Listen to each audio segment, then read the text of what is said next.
السلام عليكم ورحمة الله وبركاته. الحمد لله وكفى وسلام على عباده الذين اصطفى أما بعد.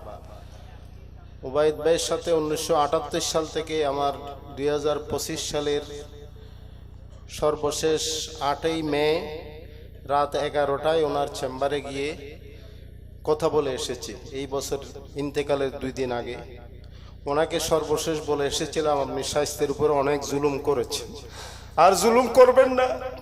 কিন্তু আল্লাহ ওনাকে নিয়ে গিয়েছেন। ওনার এই এত 45-47 বছরের স্মৃতি বলা সম্ভব নয়। সংক্ষেপ কথা হচ্ছে, আমাদের ইসমাইল আলাইহিস সালামের পরিচয় দিতে গিয়ে হালিম শব্দটি এসেছে, ইসহাক আলাইহিস সালামের পরিচয় দিতে গিয়ে আলিম শব্দটি এসেছে। খিজির আলাইহিস সালামের গল্পের মধ্যে মা তুহিত বিহি খুবরা কাইফা তাসবিরু মা লাম তুহিত বিহি খুবরা, যদি অন্তর্নিহিত জ্ঞান তোমার না থাকে তুমি কিভাবে সবর করবে। এই তিনটা আয়াতকে মিলিয়ে যদি আমরা উবাইদ ভাইয়ের জীবনকে চিন্তা করি, তিনি একদিকে জানতেন বেশি এবং তিনি অন্তর্নিহিত ভাব বুঝতেন বেশি, এবং তিনি হালিম ছিলেন, ধৈর্যশীল ছিলেন, সহনশীল ছিলেন। তিনি নিজের সমস্যা কাউকে বলেন নাই, তিনি অন্যের সমস্যা শুনতেন।